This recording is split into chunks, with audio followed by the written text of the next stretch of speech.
Ladies and gentlemen, joining me on the line as he does every week, he is a man that not only is a professional movie critic and does it for a living, but he also gives honest, real reviews of movies. He's not just bowing to any sponsor, my friend. It's Mike Reyes from Cinemablend.com. What's going on, Mike? My friend, you bow to no one.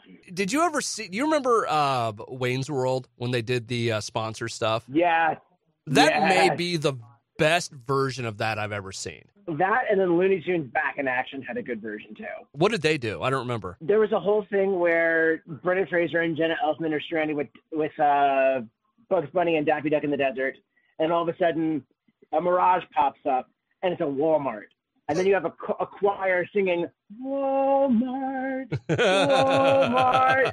And then they walk in, they walk out, and then Bugs is like, gee, it was really nice of those Walmart folks to let us have all those Walmart products in this middle of this big Walmart. Or like, there was a whole sentence where they repeat the word Walmart so many times that it's actually still funny. Very well done. And then when they first stumble onto the thing, Jen Elfman's like, "Oh, come on, the audience expects it at this point."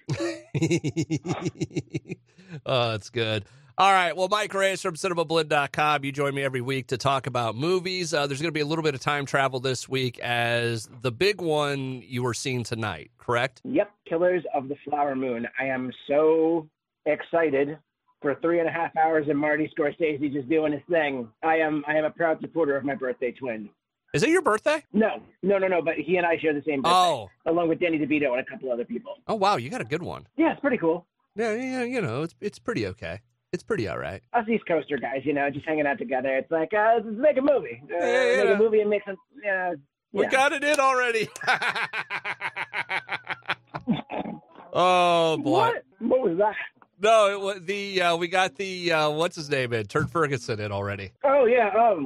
Turd Ferguson / Norm Macdonald. Birthdays and stuff. You celebrate. There's cake. You know, you got happy birthday. You know, there's another year. You know, more taxes. You know, it's a good thing. It's a good thing. All right. So with that being said, we'll do some time traveling. I'm interested to see what you say because the last time we did some time traveling, you came back and were not a fan of the movie. That it was. I want to say it was The Exorcist. Oh yeah, it was. Oh yeah, it was. And you were really, really upset with that. So yeah, and considering I wasn't even like that terribly invested in Exorcist, it was still very much a kick to see that become what it did. And now the planned sequels to that franchise may be moving forward with a different director. Oh, wow. So they really took it on the chin on that one, huh? Well, depending on who you talk to, it sounds like David Gordon Green may have always planned for that. Okay. Or that might have always been a possibility. But what's really funny is I'm in the middle. I just started there's a book that came out this week, Halloween, the official making of Halloween, Halloween Kills and Halloween Ends. So that was like his big trilogy. And like right at the beginning of the book, they talk about how, yeah, we really wanted David Gordon Green to stay on this trilogy. And like he had this vision and, you know, Halloween was obviously a success. So you would have been a fool not to have gone for that. Yeah. Exorcist, on the other hand, we see that the deck is shuffled a little differently.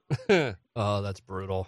All right. Well, we will find out what you think about the movie here at the very end of this. So stick around for it. Otherwise, what's going on in the world of movies this week, Mike? We got any other reviews? Or I was going to say we could talk Loki, but I haven't seen the 3rd episode yet. That's coming up. We're going to watch that tonight. Well, I haven't seen it either, so we'll have to talk about that together tomorrow. Ah, awesome. Well, how are you going to see it if you go to the other thing and do the thing with the, dollars? And watch it in the morning because Disney Plus now releases the episodes Thursday night, so there's plenty of time to catch up between now and then. Gotcha. And I could very, very easily do that over coffee because what I've been trying to do lately is I try to get up early enough that I can get a couple things squared away around the house, get some daily tasks out of the way, and then sit down with coffee and breakfast right before I start my shift and watch something. What kind of coffee? What I've been doing a whole bunch of different coffees. The current one of the current ones I have, which I think I'm going to make a cup of this after we get off the phone, is I think it's Grizzly Claw. And it's from, let's see, let me double check this. Grizzly Claw Coffee from Kicking Horse Coffee. Oh, nice. And Grizzly Claw, it's very good. You can find it at Target. If they have it at Amazon too. Ooh, Amazon has a really good, this is not sponsored by the way, folks, but Amazon has a really good price for this right now. $6.98 for a bag. Oh, there you go. At your local Target.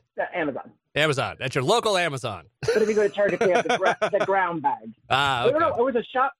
I think it was at the food market I got it. Well, anyway, I got it. It's delicious. It's more of just a coffee-flavored coffee, as Dennis Leary had put it. It's just a regular, no special flavor coffee. Otherwise, okay, so we can talk about Loki tomorrow. What else is going on, Mike? Any other reviews for this week? Not that I see. I know Bill Burr's got a Netflix movie coming out, but I don't know if I'll get to that in time.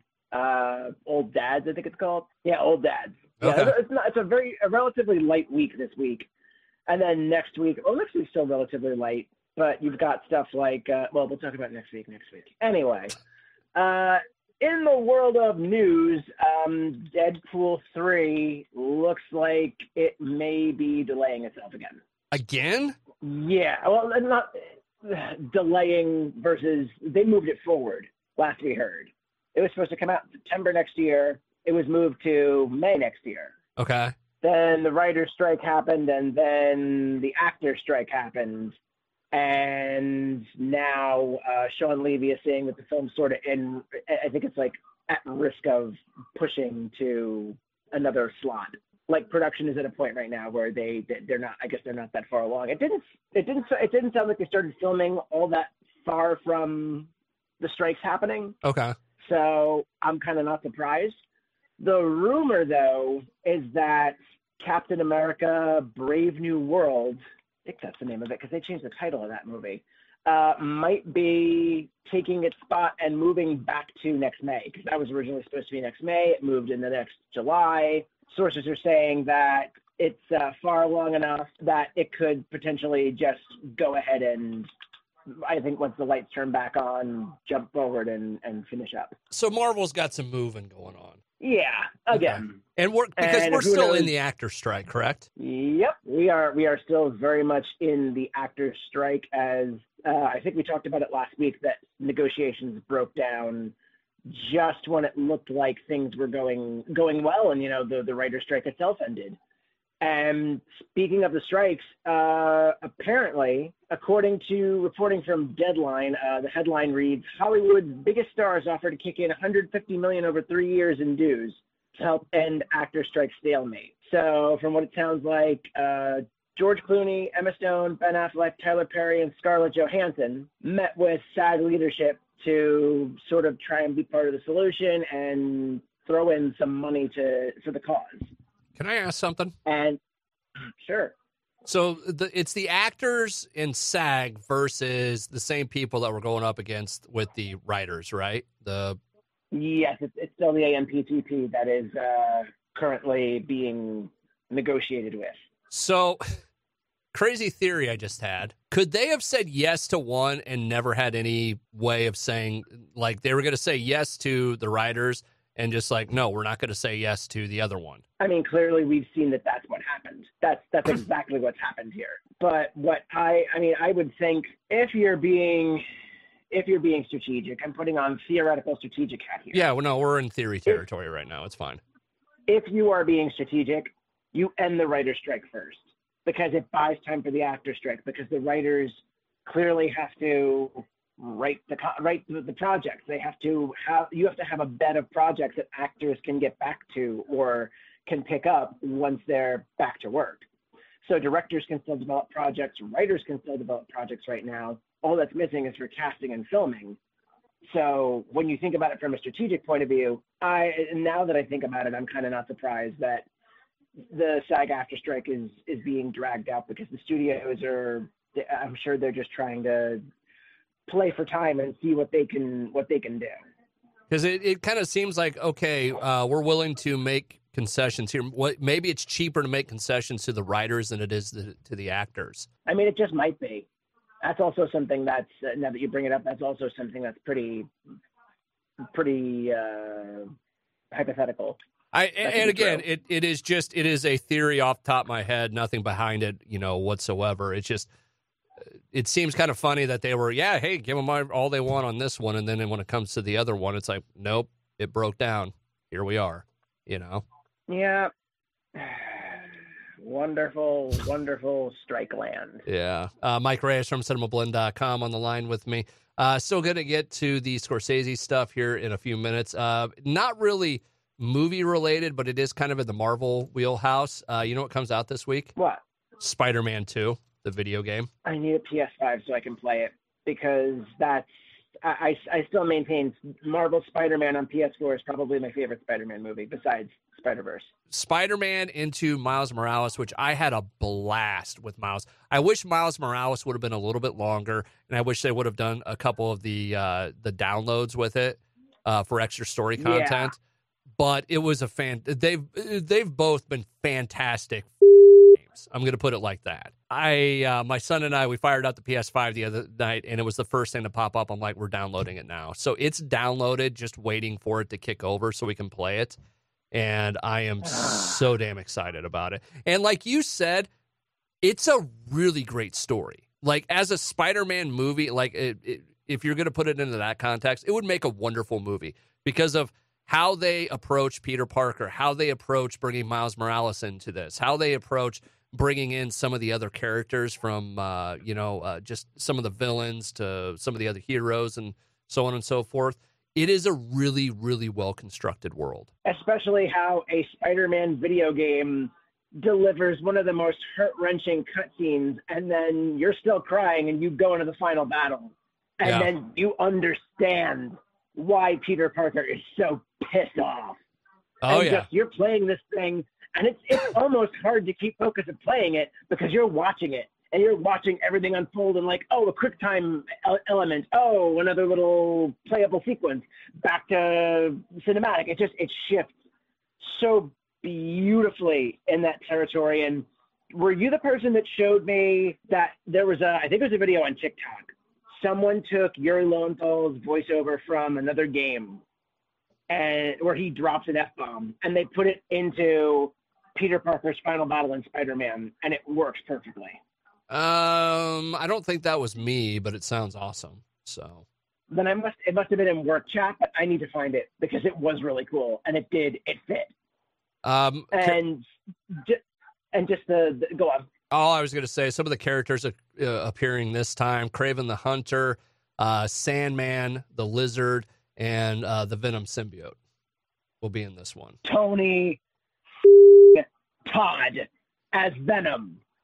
I don't know what else you need for this game to sell you besides all the other awesome stuff and bringing in Tony Todd as Venom, a man who has one of those rich, recognizable voices like Keith David or Brian Cox, or just those people that you hire them for you hire them for anything, be it voiceover work or like a quick live action appearance, they kill.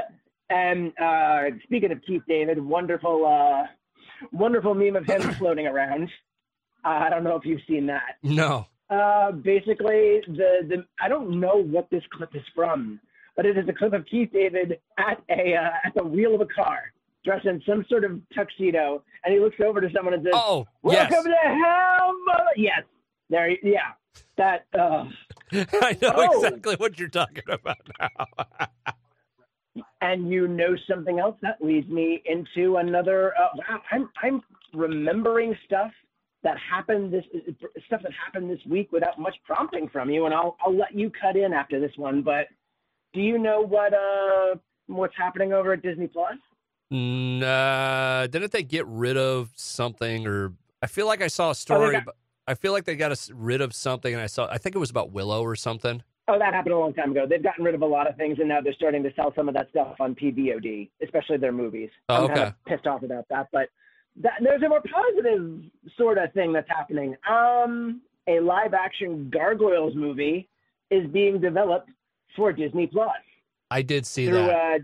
That's very cool. Yes, and I am very curious how that's going to go. Especially because one of the key parties involved in it is writer Gary Dauberman, who was one of the co-writers on It Chapter 1, but then was if I'm not mistaken, the sole credited writer of It Chapter 2. And if that doesn't tell you where my fears lie here, then I don't know what does.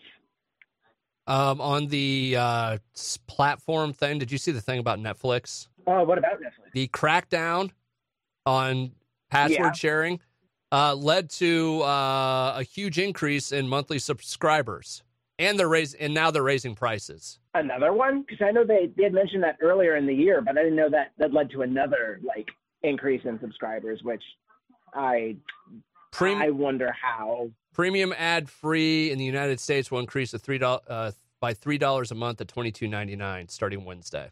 So as of yesterday when we're recording. Oh, okay. So they finally announced the rates. Yeah. That's beautiful. It really is. Another increase for Netflix when they close their DVD business and they prompt me to pay another $7.99 per person for my household account to be shared, when they used to say, love is sharing your password. Look, I will still be, I'm a Netflix subscriber. I don't know where the point is that I would cancel them, but I still don't like this. I still don't like it. It's already bad enough that they charge you, that they tier things where it's like, per screens, like 2 screens or 4 screens. And then it's like, hey, you just want 1080p, cool. You want 4K, you got to kick in a little extra. Well, I mean, no, stop. Think about that stuff on the whole. I mean, when you look at, everybody was getting to, for cable TV, $100+ or so, give or take, for, whatever your platform was, whether it was DirecTV or satellite, whatever it is, it was, everyone's like, oh, well, if I do this, this, and this, it's, cheaper to go this way. Well, at some point, these two are going to meet again. Oh yeah.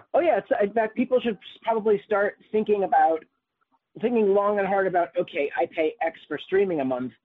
How much would I pay for cable? Yeah. And then figure out how you would source. I mean, there's obviously certain exclusives that are going to be on every platform, but people will probably start using the same strategy they did with cable and with HBO. Do you know how many people love to say, oh, well, I cancel HBO when Game of Thrones is off, but I bring it back when they're on? Like, people could very easily cancel Disney Plus when Mandalorian's not on or when Ahsoka's not on. And I could cancel my Disney Plus until when Loki comes back. Like any other time. And when it's not Loki time, it's not Disney Plus time. But when it's Loki time, it's Disney Plus time. I'm not saying that's what it is now, but that's what it could be in the future, because this is the economic realities of our current era are not exactly in the favor of piling on all the streaming and then having to decide, do I want to pay for a platform with ads? Yeah. Pay for a platform with ads. The ads that are supposed to pay for platforms that use them. It's really it really is getting to a point where people are going to start asking questions and you're going to start seeing the boom go away, I would think. But I don't know. I thought the crackdown would have led to Netflix taking a hit, and they never did. So I was trying to think, is there anything out on Netflix right now that people give a shit about? Or Fall of the House of Usher.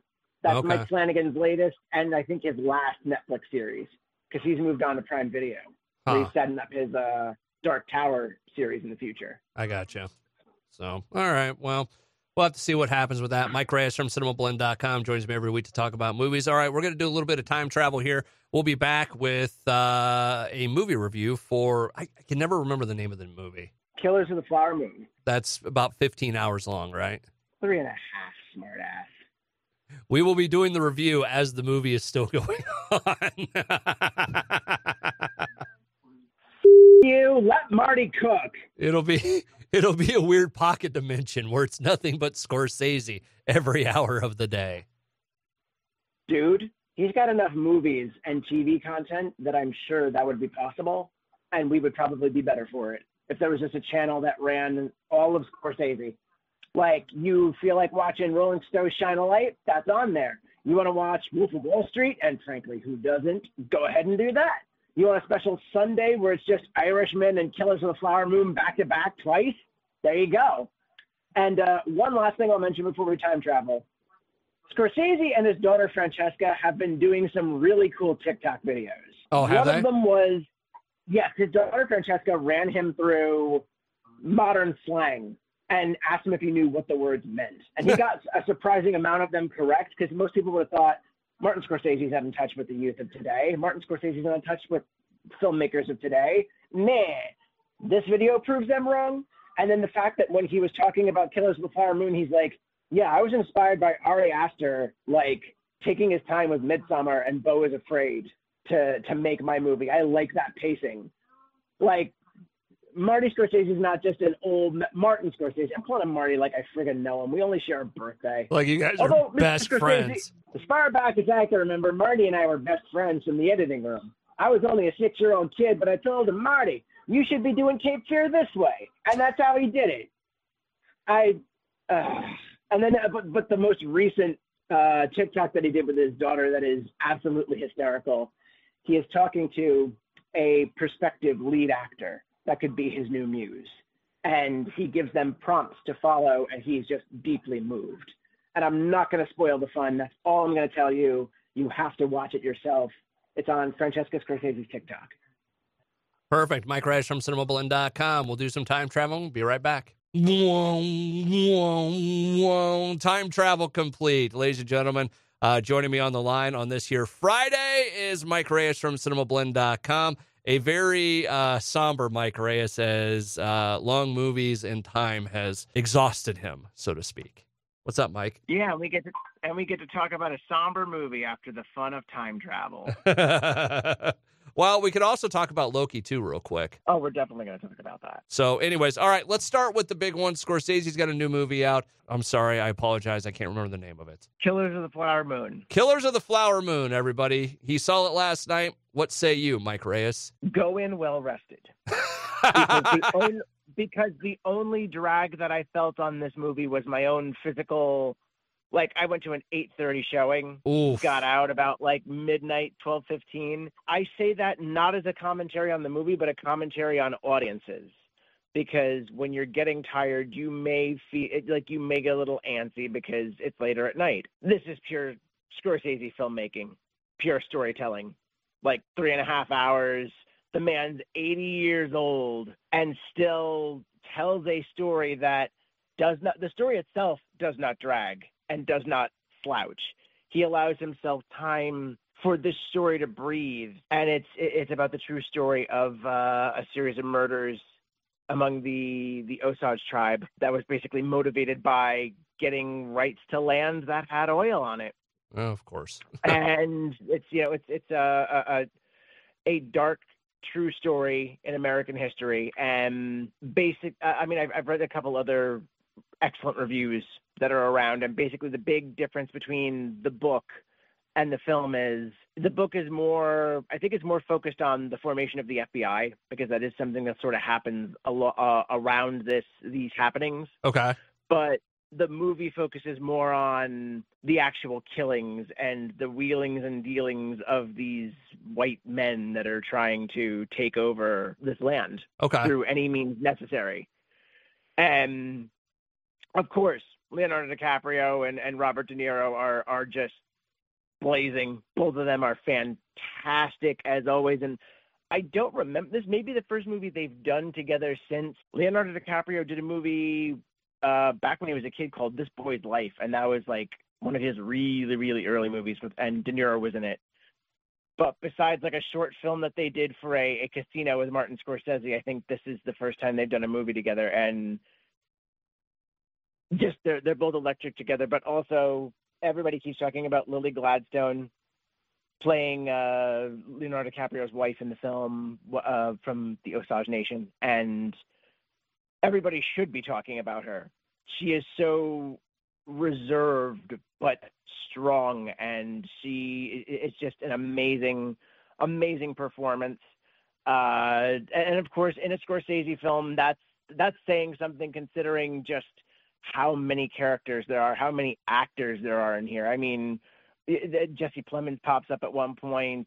Brendan Fraser's in here. Jack White makes an appearance towards the end. Oh, wow. Yeah, like I was surprised, but it was kind of cool. But this is definitely people that something that annoys me is there's people that like to say Martin Scorsese is condoning crime when he makes movies like Goodfellas or Wolf of Wall Street. Yeah. The man's never condoned crime because he shows some of the highs that people go through with that, but he's also shown the lows. Yeah. There are no highs to what's being committed here.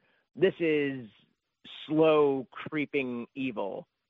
Oh, wow. And just the horrificness of it, and then having to reconcile that with somewhat of a love story between Leonardo DiCaprio and Lily Gladstone, because they're married and they're this couple, and he tries to charm her, and like even in those moments of him trying to charm her in the beginning, like you already sense this sort of feeling where it's like, how genuine is this? How far does this go? Yeah. Like, where is this man's moral compass? So, but going back to the point I was making before I sidetrack myself, this and The Irishman have seen Martin Scorsese sort of lay it out for the audience. It's like, I am not condoning these lives. He puts it out writ large. But the thing is, he doesn't hammer you over the head with it. He isn't just moralizing with you. He isn't yelling it from the rooftop. I am making these people are bad. Yeah. But he's definitely worked in some more nuance and some really good dialogue, sort of fleshing out that point. Going back real quick, just to the time in general, and I know we've had conversations on about how long a movie should be, but a nearly 4-hour movie, that's asking a lot of people just to sit still for that amount of time. That's an endurance race. It's asking a lot if you don't do it right. And Martin Scorsese does it right.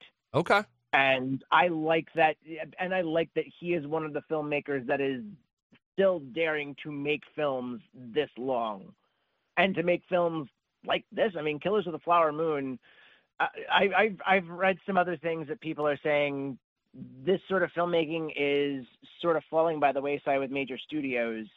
And getting a movie like this is becoming more and more of a miracle every day, especially because this started as an Apple original. Actually, started as a Paramount product. Apple picked it up because it was like $200 million to make. Oof. And it's worth it. It's absolutely worth it. This looks like a $200 million movie. Okay. It is just beautifully crafted and shot, and I mean, everything from the sets to the costumes. It's just, Martin Scorsese doesn't skimp on anything. No, I wouldn't. Of all the things you could say about him over the years, skimping would not be one of them. Oh, no. Martin Scorsese, Marty, good old Marty, my dear pal, who I totally know, and he trusts me with everything. Yes. He totally just, Martin Scorsese never, ever cheapens out, never skimps, never compromises, and Killers of the Flower Moon is a perfect example of that.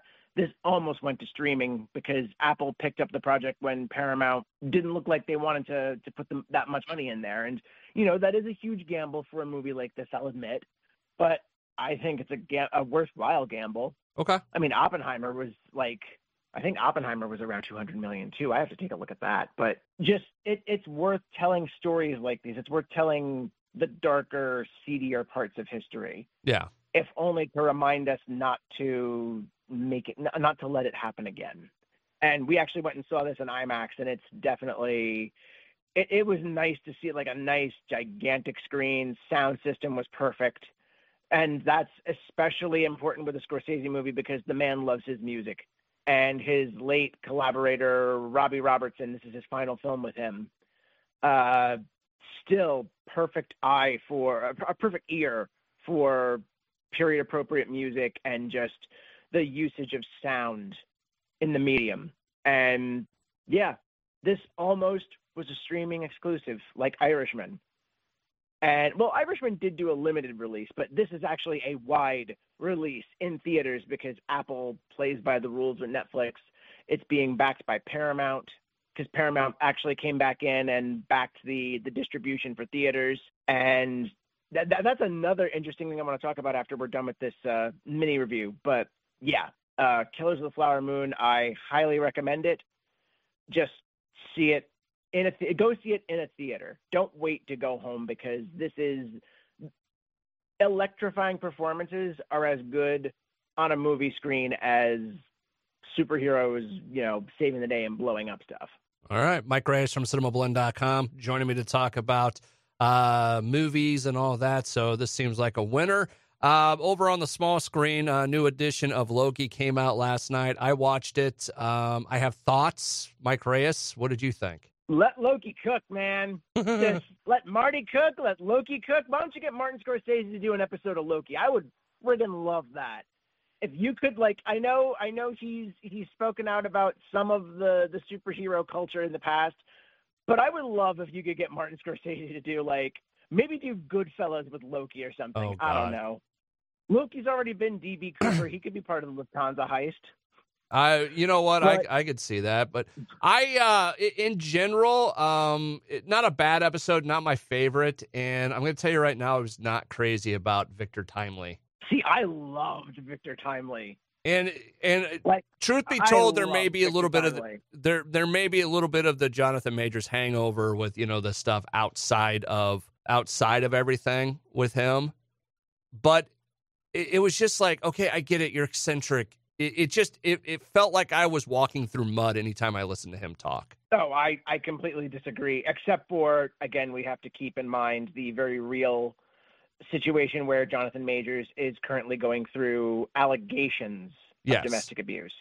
So, and like I said, maybe some of that is coloring how I see his performance, because there's a I don't like you factor there. It pokes out. Even liking the performance, it does poke out because it's like you can't avoid it in your mind. No, again, maybe that's what part of this is, but the kind of stuttering and I don't know what I didn't like the pacing. Oh, I absolutely loved the pacing because we've seen him as this cool and collected customer. We've seen him as total warlord. We've seen so many different variations and variants of this character that I like that. I have to hand it to him professionally. Jonathan Majors is still very much a keen performer. He's a very good actor. And I mean, I can't speak to any of the personal issues that have cropped up in the news. I can't speak to, the total character of him because we never really truly know people from other than what we're shown from them with celebrities. But as far as performing goes, he is an excellent performer, and while that does not excuse the allegations against him, I really like seeing what he's doing in Loki. Okay. And yeah, and especially just Miss Minutes is starting to get interesting. She's creepy. And more praise to the great Tara Strong, who is a fantastic voice actor, who voices more characters than you probably remember. I know she's one of the variations of Harley Quinn. She was on My Little Pony: Friendship is Magic. She's just vocal legend. And the turns that this character is taking, it's like, okay, on one hand, I totally could have seen this coming. But on the other hand, it does kind of blindside me just with the oozing performance where she's very much I want to be your girlfriend. Yeah. I want to be a robot girlfriend. Beep boop. You know what I did? You know what thought I did have during the episode last night? What? At the very end when she goes, well, I know a secret about you. And you're going to be mad. Oh, that's the perfect way to end it. And again, my thought though is what's her name? Kang variant. Oh. Ravonna? Yeah. Because you have a variant with Loki. No. I don't know. That was just, God. when she said it, that was the very first thing that passed through my head was, I wonder if she's a Kang variant. Oh, that's so brilliant. I want it to be true. And I'm going to tell you something. I am now on the slow path with everybody because I didn't get to, when they did the first screener release, they released the first 4 episodes of a 6-episode season, I believe. Yeah. They released the first 4 episodes all in one batch to press. But it was right before the theater event that I went to. And it's like, you know what? I don't want to ruin that experience for myself. Yeah. I'm not going to watch this. I didn't know how many screeners they gave us at first. And it's like, I'm not going to touch this. I'm going to wait until we go to the theater and see it on a big screen. You moron. And then I run into one of, what'd you say? I said, you moron. Well, no, the moronic thing was I didn't get my ass home and then jump onto the screeners that were set to expire the next morning, because I ran into one of my other press buddies at the screening. He's like, "Oh, have you watched all 4?" I was like, no, they gave us 4? No, I was waiting for this. He's like, "Oh, you better hurry. They expire tomorrow morning." I was like, damn it. Oh, that's funny. That was when we thought we were only getting 1 episode. Because it's like, oh, they're only going to show us the first episode. We'll be out of here early. And then they announced at the thing, oh, yeah, we're showing you the first 2 episodes. It's like, cool. All right. There you go. So I am hearing from people that did watch next week's episode, though, you are going to scream at your screens. I remember you saying that before all this started, and I'm wondering what it is. But how many? There's 8 episodes of this, right? I think. Let me check. I think there's 6. Oh, wow. Then that's really close to the end then. Oh, yeah. I was kind of surprised that they released 4 in one shot, even if it was an 8-episode season. Yeah, it's a 6-episode season, but even if it was 8, that is kind of, releasing your first half right there. But I'm assuming since they released those first 4, where that 4th one ends was like the perfect place to put journalists for future coverage, because it's like, okay, the revelation at the end of this episode is going to define everything else, and you're going to be on a cliffhanger. I've heard the same thing happened with Apple's space show For All Mankind. They only released 7 episodes of the 10 episodes for season 4 right now to the press. And they're like, yeah, we'll release the other ones further on. And I read a tweet from someone that another journalist I follow. He's like, yeah, I hate that they left us on that cliffhanger, but I'm glad to have seen these 7 episodes and can't wait to see what happens.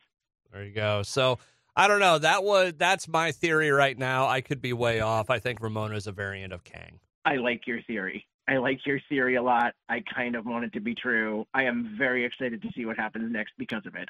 Or I was just thinking, is there a way that she could, in the future, like her future is becoming Miss Minutes? Oh, like she's that's the base. Another good one. Like she's the basis for the artificial intelligence or something, and that's why she loves Jonathan Majors.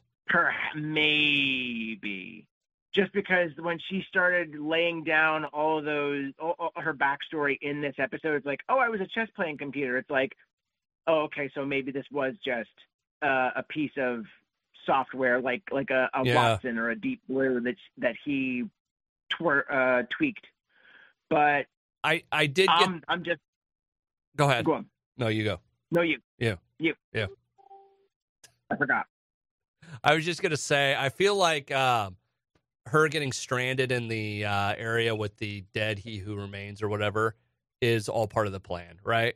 It probably is. Now that you mention it, like this, it's just maybe the end of at least this arc is restoring things to the way they were before. Just maybe no He Who Remains, or I don't know. I really, my whole hope for the end game of Loki is maybe they get to a point where, and I know this is just terms that I like to use for things, it's basically Loki as James Bond going through time, correcting things, and working with like Mobius and it's Quantum Leap. Hunter B-15. What? It becomes Quantum Leap. Kinda, yeah. Putting right what went wrong. And hoping each time that his next leap will be the leap. There was a time that I knew that whole opening. Oh, that's awesome. Mike Reyes from Cinemablend.com. Loki's going to get interesting, and I can't wait to see what happens. So it is. And one last thing I want to mention before we head to our exit. Since we went to the IMAX last night, they showed the trailer for Argyle in IMAX. Argyle, which one's that? The Henry Cavill weird haircut spy. Yes, it's all Bryce Dallas Howard's writing a series of spy novels, and she accidentally kind of predicts things in her books. So now, like, intelligence agencies want her as like an oracle. Oh, that's cool. Yeah, it's Matthew Vaughn from it's the director of Kingsman. Okay. We've stumbled into a rabbit hole because apparently I don't think we've talked much about this. So back in the early days of the pandemic, Matthew Vaughn apparently stumbled on a manuscript for this book by a first-time author, Ellie Conway. And they were promoting the book. They're like, yeah, we're making the movie. Flag number one. You're making a movie before the book's even out. Like, I know, and I even asked, like, in the, I think it was the King's Man interview. I was like, how did you latch onto this so quickly? He's like, oh, I got the manuscript during COVID. And it's like, yeah, but the book's not on shelves, but you're making a movie. And, like, the release of the book, Flag 2, the release of the book has been delayed a couple times. But Flag 3, and this is the big one, the trailer credits it as, from the twisted mind of Matthew Vaughn, and it has Jason Fuchs listed as the writer of the film. I don't think there's a based on the book by Ellie Conway credit. And that's for good reason, because Bryce Dallas Howard's character is Ellie Conway. So I'm thinking what happened is Matthew Vaughn and some friends cooked up the idea for Argyle. They wrote a book, but then they were also adapting it into a movie at the same time. And like this whole thing of releasing Ellie Conway's book, because Ellie Conway's kind of been treated as a real person up until this point. I think it's just a big smoke show, and like it's very meta, where it's like you're going to have Argyle the book and then Argyle the movie, which is going to be very meta. And by the way, if you go back and watch that trailer, apparently it's from only the first 28 minutes of the movie. Oh, wow. Everything that happens in that trailer, and it looks like a full movie trailer, is apparently covering the first 28 minutes. Okay. But yeah, we saw that it's going to be in IMAX next year. We saw the trailer in IMAX. The first time I've ever heard David Bowie's Let's Dance in IMAX. And now I'm very sad that I missed Moon Age Daydream, the documentary about him, which ran in IMAX, because the sound was peerless. It was fantastic. Oh, and now awesome. I wish that I saw that movie on that screen. Oh, that's awesome. Cool. No, that's a very interesting. I like when movies do this stuff in kind of a weird way. So. Oh, yeah. Oh, and I'm not knocking it in any way. I am excited for the mind bending. And Matthew Vaughn kind of put the movie further into context when he was at New York Comic Con last weekend. And he said, oh, yeah, this is like, what if J.K. Rowling was approached by a wizard and was like, yeah, wizard is real, and you predicted all this stuff. I'm going to take you into this world. I like how you said it. Mike Reyes from Cinemablend.com joins me every week to talk about movies. Mike, we'll leave it there for this week. Thank you for time traveling with me, and you have yourself a great weekend, okay? You too, man. And once again, for the kids in the back, let Marty cook!